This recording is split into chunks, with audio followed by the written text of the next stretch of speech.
네, 김종배의 시선집중 유튜브 연장방송 매주 금요일에 언중유골이 진행돼 왔는데요.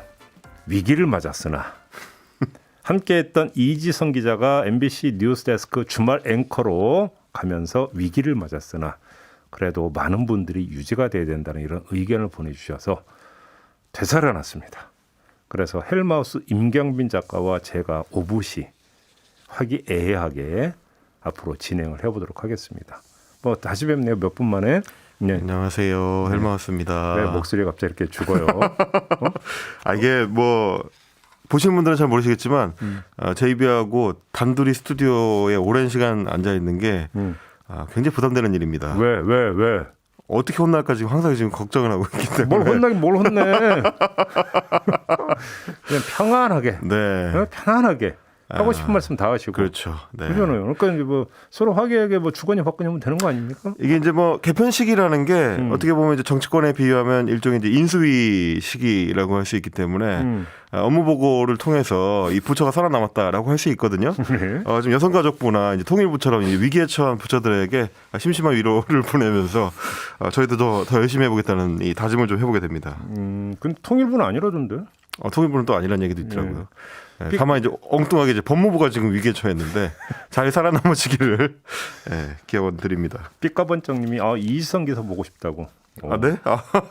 벌써 이런 거 그러니까 앞으로 잘해야 돼. 주말 뉴스 데스크를 보시면 됩니다. 그러니까 주말 뉴스 이지성 데스크. 기자의 존재감을 싹 지워버려야 될 거 아니에요 앞으로. 알겠습니다. 없으니까 하는 얘기지만 그지. 알겠습니다. 네. 없으니까 하는 얘기죠. 그러니까 앞으로 좀 잘해 봅시다. 네. 자, 첫 번째 얘기 한번 해볼까요? 어떤 내용입니까? 자, 식사 정치라는 타이틀을 언론들이 뭐 종종 이제 붙이거든요. 정치권에서 그 식사 모임 같은 거 할 때 이제 종종 붙여서 거기에 어떤 의미 부여를 하는 경우들이 있는데 네. 이번에 이제 인수위 초기부터 관련된 기사들이 좀 많이 나왔습니다. 윤석열 당선인 같은 경우에 그렇지 않아도 대선 후보 시절에도 이제 음식과 관련된 에피소드도 많았고 본인도 이제 그 부분에 대해서 이제 강조점을 두면서 혼밥을 하지 않겠다. 집권 이후에는 혼밥을 하지 않겠다. 이런 식의 얘기를 했었기 때문에 윤 당선인의 식사 정치를 부각시키는 보도들이 굉장히 많이 나왔습니다. 근데 이제 대부분 그 적극적으로 사람을 만나고 식사를 하는 점에서 이제 소통의 방점을 찍는 천편일률식의 이제 분석이 많긴 했는데 좀 디테일하게 들어가 보면 어떤 음식점을 찾았는지 그 상호나 혹은 뭐 메뉴 이런 거를 이제 소개하는 데 집중하는 경우가 좀 많고 네. 그러다 보니까 과도하게 이제 당선인의 이제 행동에만 의미를 부여하는 예를 들면 뭐 직접 후추 간을 했다든지 뭐 국자를 쥐고 이제 주도권을 행사했다든지 이런 식의 어떻게 보면 보기에 따라서는 일종의 용비어 첨가성의 의미 부여로 보일 수도 있는 그런 좀 보도들이 있어가지고 몇 개를 좀 찾아와 봤습니다. 네. 어떤 게 있었어요? 자, 일단 매일경제 보도인데요. 청와대 회동이 무산된 날에 윤석열 번개로 찾은 김치찌개 집에 가보니 가격이 물음표입니다. 제목에 이제 가격이 얼마인지 이렇게 궁금해하게 만들려는 듯한. 그러니까 얼마였대요, 그래서? 9,000원입니다. 9,000원. 김치찌개 9,000원인데, 그러니까 제목에 들어간 것 치고는 실제 기사에서는 가격과 관련된 정보가 딱 한 줄 나오거든요. 9,000원이다 이렇게 나오는데, 그래서 좀 구체적인 내용들을 보면 이게 이제 과연 그 식사 정치라는 타이틀을 붙일 수 있을 만큼의 의미가 있는 기사일까, 그런 의미를 적극적으로 담고 있는 기사일까 싶었습니다.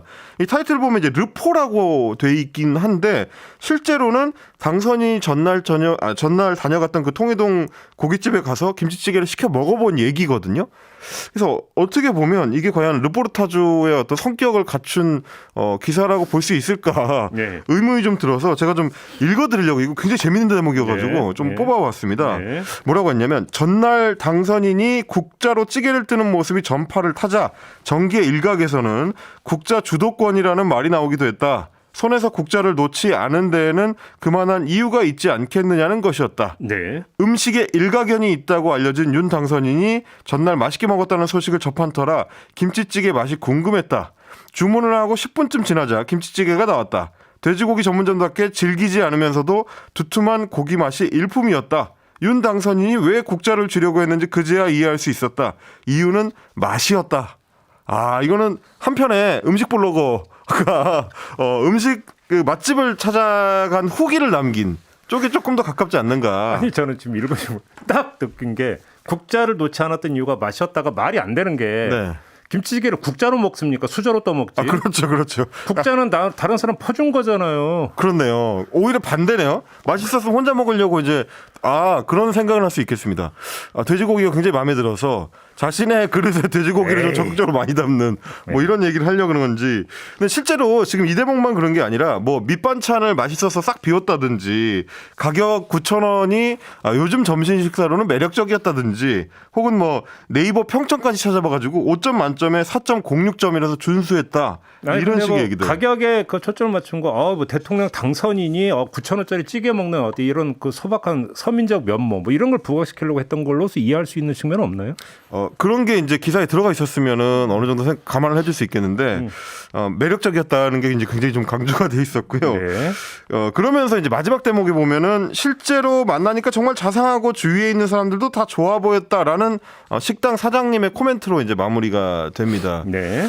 맛집 블로거 성 기사 이런 게 하나 있었고 또 어떤 사례 있어요? 세계일보 같은 경우는 날짜별로 누구와 어디서 식사를 했고 어떤 메뉴를 먹었는지 이제 하나씩 소개하는 방식으로 기사를 구성을 했는데 네. 이 기사에서의 강조의 포인트는 당선인이 손수 뭔가를 했다는 대목에 이제 맞춰져 있었습니다. 뭐 14일 식사 같은 경우는 직접 수저를 놓아주고 국밥에 후추 간을 직접 해줬다. 이제 여기에 초점을 맞추고 있었고 네.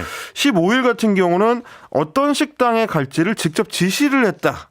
여기에 이제 초점을 맞추고 있었고 17일에는 이제 이탈리안 식당에 갔는데 샐러드부터 피자까지 손수 음식을 그릇에 담아서 함께한 원로들에게 이제 건넸다. 이제 이런 얘기들이 들어 뭐 있었습니다. 자상한 면모. 그렇습니다. 손수를 굉장히 강조한 마치 그 박근혜 전 대통령이 이제 후보 시절에 근혜님 본인이 직접 물을 챙기신다.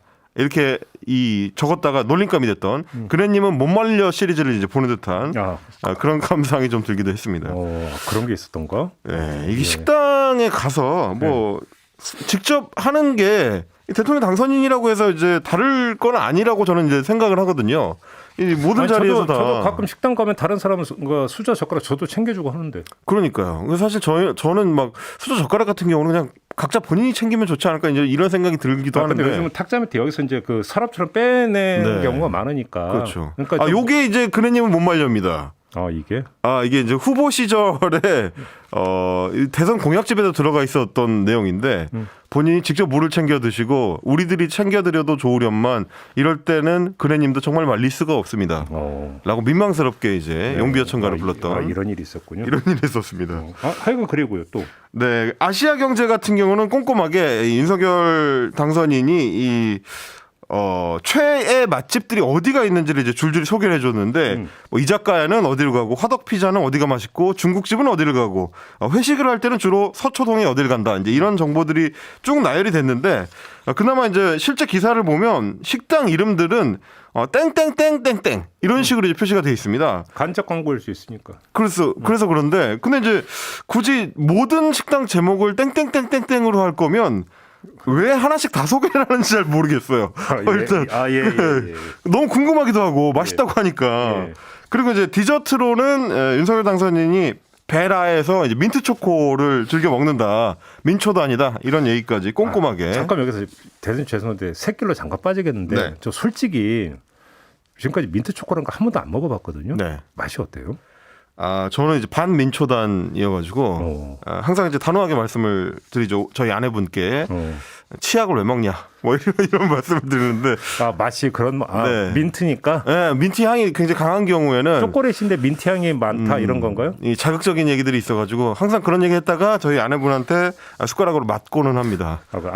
아니 이건 뭐 그냥 농담이 아니라 진짜로 한 번도 안 먹어봐가지고 맛이 어떤가 궁금해서 한번 여쭤본 거예요. 근데 좋아하는 분들은 정말 좋아하더라고요. 알겠습니다. 아무튼 다시 본론으로 돌아와서. 네, 저희 안동진 PD가 말 조심하라고 민초단으로부터 댓글이 막 올라올 수 있다. 자제하라. 네. 저도 항상 자제를 못해가지고 아내한테 숟가락으로 맞습니다. 네.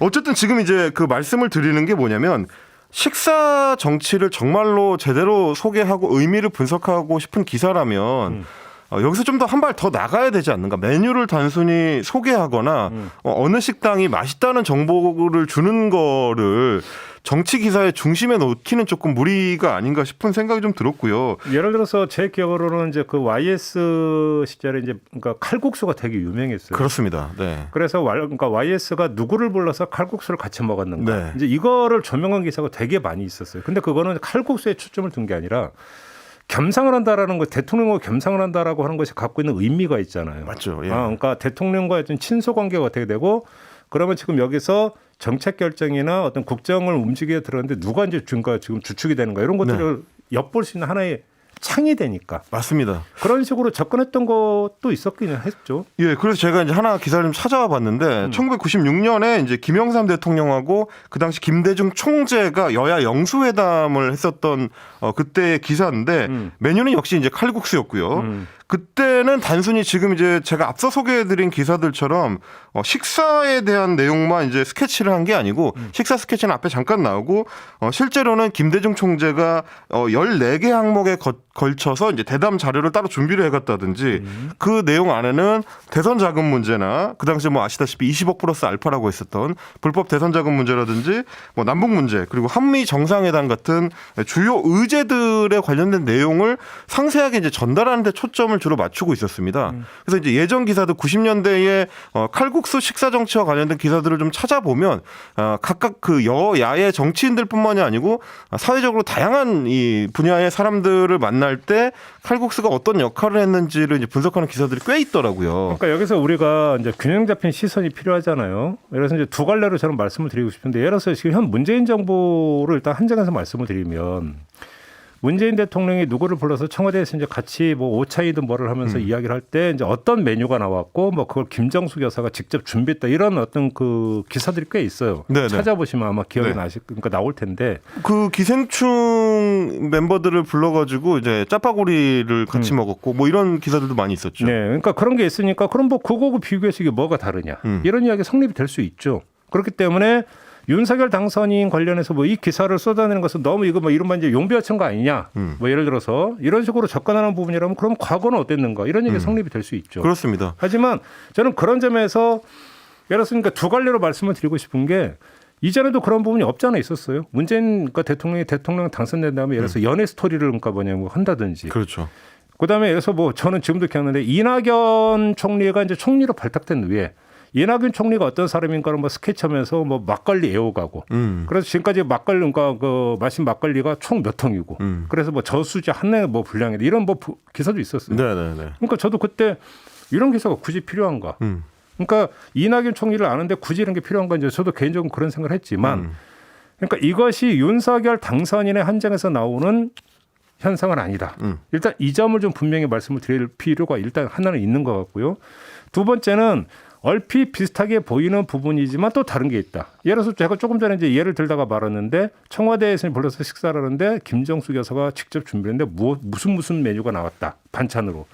근데 여기서 한 발 더 나가서 이게 이 반찬은 이런 의미가 있고 저 반찬은 이런 의미가 있고 그래서 뭐 동서화합이라든지 뭐 이런 것들의 의미를 담은 것이다라고 하면 그거는 메시지가 되는 거예요. 그렇죠. 뉴스로서. 네네네. 이것과 그냥 가격이 얼마다는 얼핏 봐서는 외양은 비슷해 보이지만 담고 있는 메시지는 좀 다를 수도 있다. 맞습니다. 제가 사실 강조하고 싶었던 포인트도 그런 건데 어차피 윤 당선인의 식사 정치라는 거는 소재 측면에서도 어느 정도 이제 재밌는 요소들이 이제 들어 있는 거라서 독자들한테 여러 정보를 전달하기 위해서 이제 소재로 선택하는 거는 충분히 의미가 있다고 생각을 하는데 좀 전에 이제 칼국수 정치를 소개해드렸던 맥락도 이런 겁니다.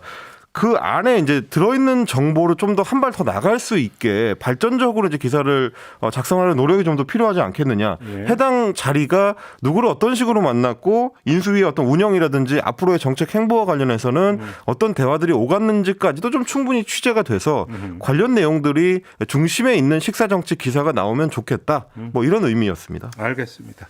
아마 이제 두 번째 준비한 이야기도 같이 연결이 되는 것 같으니까 네. 요거까지 하고 아마 좀 총 마무리를 좀 해보죠. 두 번째 이야기 좀 전해주실래요? 자, 23일에 이제 언론 관련해서 화제가 됐던 거는 윤 당선인이 이제 출근길에 이 기자들의 이제 기자실을 찾아서 깜짝 차담회를 가졌다라는 얘기였는데요. 지금 그 인수위 당선인의 사무실이 있는 통이동 인수위 사무실 앞에는 임시 천막 기자실이 이제 조성이 되어 있습니다. 있죠.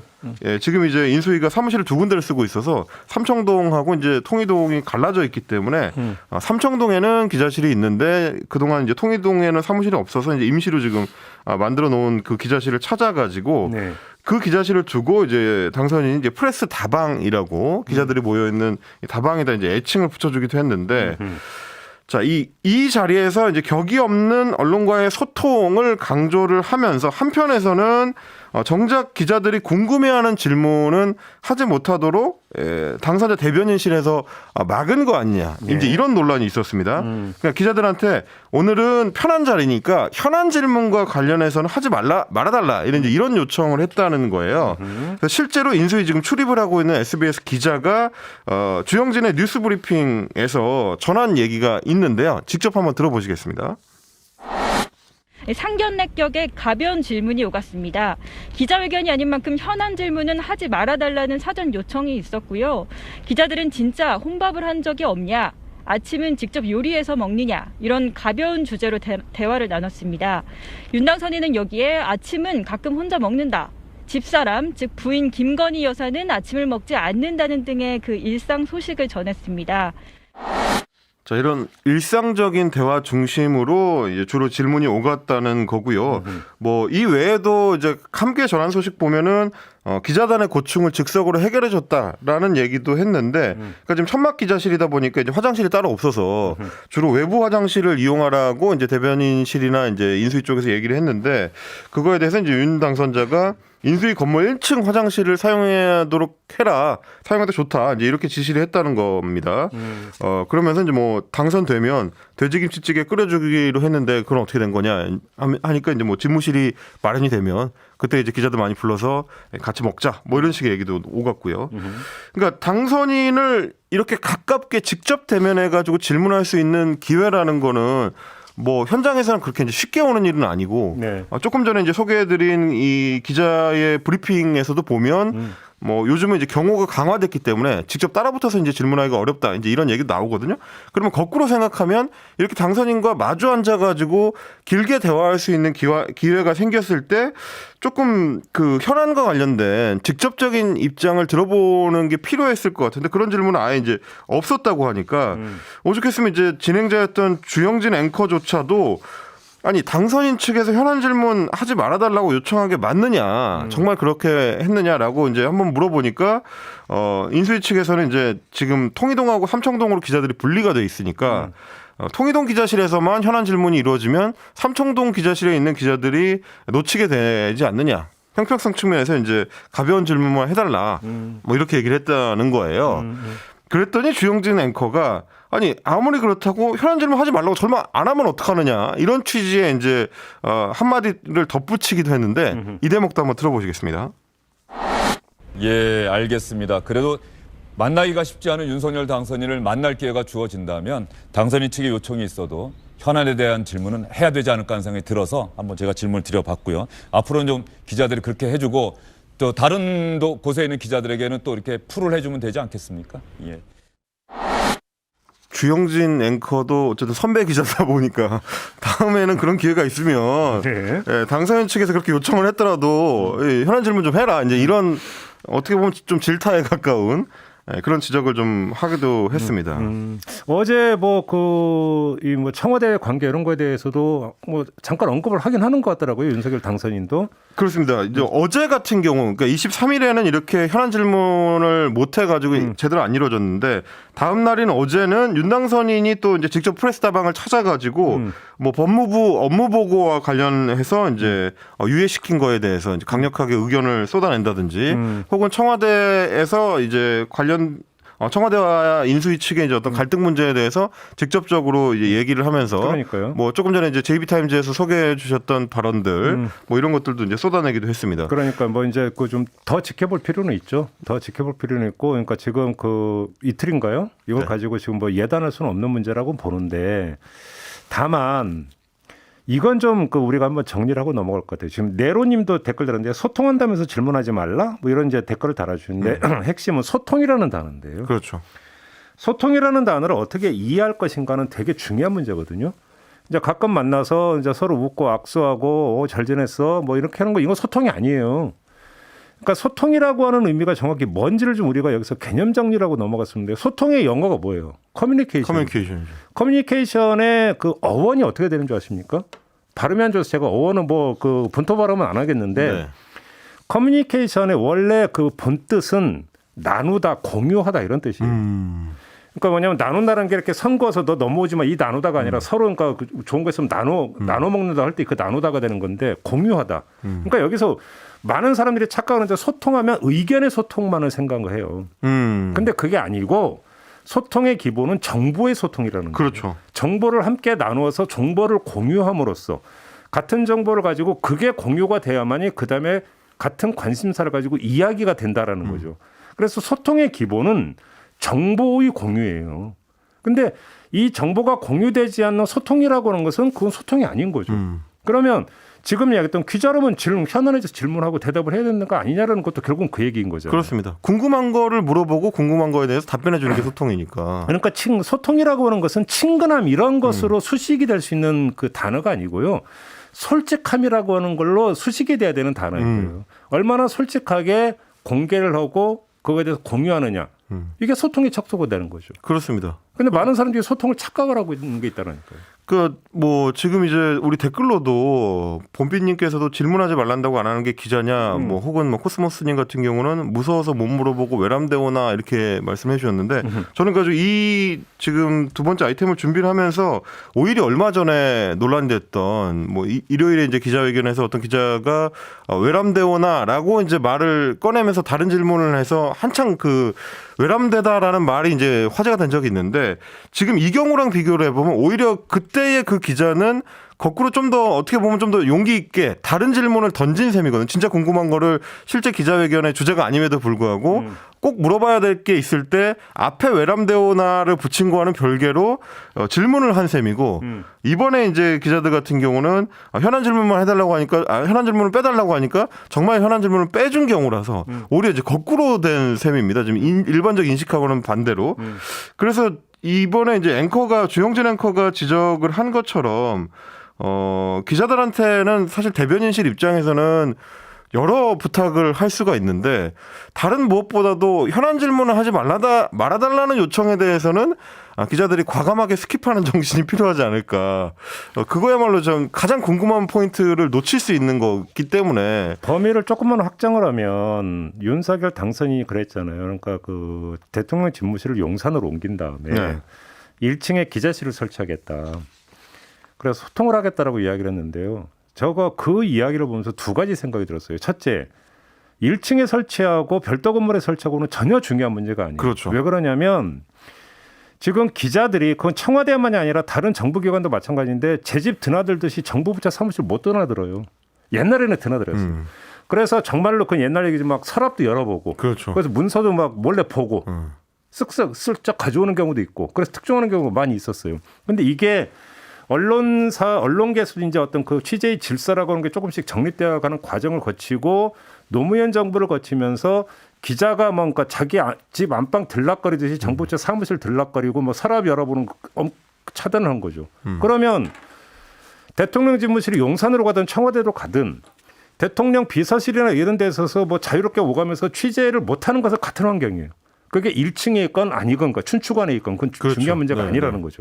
그러면 남는 문제는 뭐냐면 그러면 얼마나 그러면 그 기자실에 자주 와가지고 정보를 공개하면서 그게 뭐 백브레 형태든 뭐가 되든지 간에 기자회견의 형태가 되든지 간에 얼마나 그러니까 그 정보를 공개를 하고 그래서 국민의 알 권리를 보장해서 언론과 이제 그 접촉면을 갖느냐 이게 중요한 거잖아요. 그렇죠. 근데 거기서 현안 질문하지 마라가 돼버리면 1층에 기자실을 두고 아니고 뭐 그냥 프레스 다방을 두고 안 두고는 전혀 본질적인 문제가 아니라는 거예요. 그런 점에서.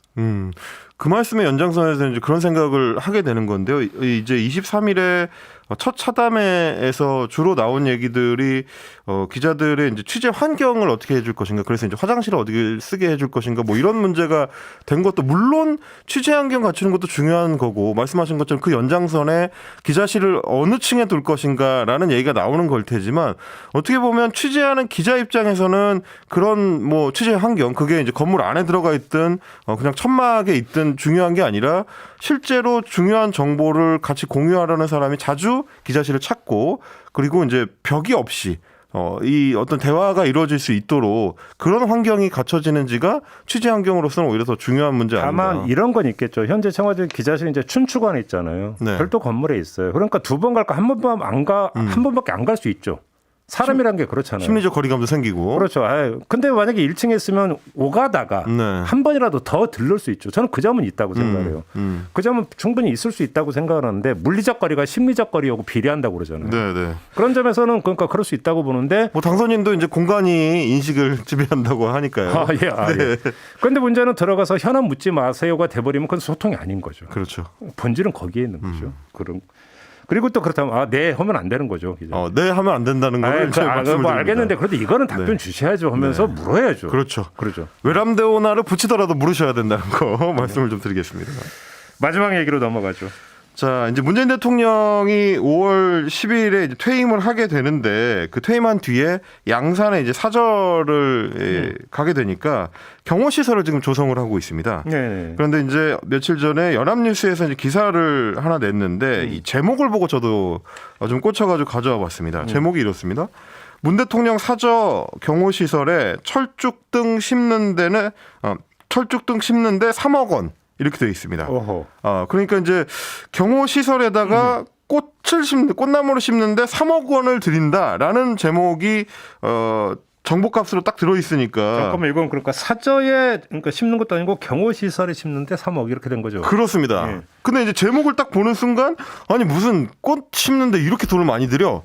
라는 생각을 당장 하게 되거든요. 근데 또 새끼를 빼고 어떤 뭐 좋은 나무는 한 그루에 뭐 1억하고 뭐 이런 나무도 있더라. 뭐 그럴 수도 있죠. 근데 이제 이 경우는 실제 내용을 보면 수백 그루를 심습니다. 수백 그루를. 다양한 나무를 수백 그루를 심는데 철쭉만 심는 것도 아니에요. 그래서 이제 제가 왜 이 제목에 주목을 했냐면, 제목이 때로는 기사 내용을 가려버리는 경우들이 워낙에 많은데 대표적인 케이스다. 그러니까 불명확한 정보 전달 제목이다 보니까 기사는 어떻게 돼 있는데요? 기사를 좀 격화시키게 되는데, 이게 실제 기사 내용을 보면 양산 사저 그 경호 시설을 만들 때 예. 조경 및 차폐 시설을 조성하는데 3억 원이 소요될 예정이다라고 되어 있습니다. 조경 및 예, 그러니까 조경에만 초점이 갖춰져 있는 게 아니고 실제로는 차폐 시설, 그러니까 실제 건물을 가리는 용도가 이제 강하게 들어가 있다는 건데. 예. 내용을 좀 들여다보면 이래요. 이 좀 자세한 내용을 소개한 게 이제 이데일리 기사 같은 경우인데, 제목부터 각이 좀 다릅니다. 조경에만 3억 원 물음표하고 문 양산 사저 철쭉 울타리 세워지는 이유라고 돼 있어요. 이게 워낙 이제 기사가 화제가 되다 보니까 어떤 이유에서 이런 식의 조성이 이루어지게 됐는지를 이제 설명하는 기사인데, 네. 실제 보면 경호처에서 조달청을 통해 가지고 조경식재 및 시설물 공사업에 이제 입찰 공고를 냈습니다. 이게 이제 공식적으로 여러 이제 업체들을 이제 경쟁을 붙인 건데, 5개 업체가 들어와 가지고 한 업체가 이제 3억 3,591만 원의 낙찰을 받았다는 건데, 왜 여기에 나무를 심게 됐느냐 하면, 원래는 경호시설은 이제 방호시설이니까 네. 함부로 이제 들여다볼 수 없게 벽을 높게 쌓아서 담장을 높게 쌓아야 되는데, 네. 지금 이제 사저가 들어가는 지역이 가구 수가 몇 안 되는 이제 한적한 동네다 보니까 담을 너무 높게 쌓게 되면 굉장히 좀 이 주변과 어울리지 않고 위화감을 조성한다. 그렇죠. 그리고 이제 주민들한테 이제 피해가 갈 수도 있고 이런 문제가 되다 보니까 높은 담장 대신에 나무를 심어서 이제 가리도록 한다. 이제 이런 식의 이제 수목 배치를 결정한 거다라고 경호처에서 설명하는 내용이었습니다. 그러니까 사실은 단순히 철쭉 심는데 3억 원 든다 이렇게 설명해 가지고는 정확한 정보 전달이라고 할 수 없고, 실제로는 담장 대신 나무를 심는다는 쪽에 조금 더 가깝다. 이 기사 보니까 떠오르는 게 하나 있죠. 그러니까 노무현 대통령이 퇴임하면서 봉하마을로 내려갈 때 그때 엄청난 논란 벌어졌던 거 기억하십니까? 그렇습니다. 아방궁이라고 네. 표현하기도 하고. 그러니까요. 근데 이제 막상 가서 보니까 아닌 아닌. 이런 그 기억 이제 선이 떠오르는데 어찌 본다면 이제 그런 거 비슷한. 그렇습니다. 그러니까 지금 사실 양산 사저와 관련해 가지고는 몇 년째 지속적으로 이제 자극적인 기사들이 좀 많이 나와서 네. 논란을 키우는 방식으로 반복이 되고 있는데요. 네. 그때마다 팩트 체크가 이루어지는 게 뭐냐면 일단 문 대통령의 양산 사저 자체는 본인 비용으로 땅을 구입하고 본인 비용으로 집을 짓는 완전히 이제 사재로 하도록 돼 있습니다. 자기가 이제 앞으로 살게 될 집이니까. 다만 경호 시설만 국가에서 그렇습니다. 경호 시설만 국가에서 지어주고 그것도 당연히 다 국가 재산으로 이제 귀속이 되도록 돼 있기 때문에 예산이 얼마가 들어가든 결국은 개인 재산하고는 아무 상관이 없다. 이제 이런 포인트들을 기사에서도 좀 같이 짚어줘야 되지 않을까 싶은데 연합뉴스에서 처음에 그 철쭉 심는데 3억 원이라고 제목을 뽑다 보니까 비슷한 기사들이 너무 많이 나온 거예요. 뭐 동아일보 같은 경우도 문 양산 사저 경호 시설에 3억 들여 철쭉 나무 울타리 이렇게 이제 제목이 들어간다든지 디지털 타임즈 같은 경우는 아예 양산 사저에 3억짜리 경호 시설 들어선다 이렇게 돼 있거든요. 근데 이건 그냥 팩트가 틀린 제목입니다. 경호 시설 3억짜리 아니고요. 3억보다는 훨씬 돈이 많이 듭니다. 예, 차폐 이 시설을 하는 데만 3억 정도가 든다라는 거여서 제목을 달 때도 이 기사 내용의 정보를 좀 충분히 정확하게 전달할 수 있도록 달아주는 게 굉장히 중요하다라는 점을 좀 강조를 하고 이런 거지 싶었습니다. 뭐 사람이 이제 그 바쁘다 보면 제목만 읽고 기사 본문을 안 보는 경우도 되게 많잖아요. 그럼요. 그러니까 근데 뭐 우리가 이제 뭐 제목 장사란 말도 하기는 합니다만 그것도 정도가 있는 거고. 그렇죠. 정도라는 게 양으로서의 정도도 있지만 그 다음에 이제 지켜야 되는. 그러니까 어떤 그 기본 어떤 뭐랄까 도리라고 할까요? 그렇죠. 규칙이라고 할까요? 그런 점에 정도를 걸어야 된다고 할 때 또 정도도 있는 거 아니겠습니까? 그렇습니다. 바로 이제 그런 문제 제기라고. 그 기사의 1차적인 기본 목적은 정보의 정확한 전달이기 때문에 제목도 그 범주 안에 들어가야 되는 거죠. 그러게요. 이 점을 뭐 강조를 하면서 오늘 언중 요거는 좀 마무리할 텐데 화기애애하지 않았습니까? 괜찮았던 것 같습니다 오늘. 그러니까 왜 선입견을 갖고 그래? 좀 많이 봐주신 거 아닙니까 오늘? 무슨 말씀이십니까? 네. 뭐 열심히 준비를 해오셨으니까. 예, 감사합니다. 네. 자, 이렇게 마무리하겠습니다. 헬마우스 임경비 작가 수고하셨고요. 고맙습니다. 저도 함께 물러가겠습니다. 고맙습니다.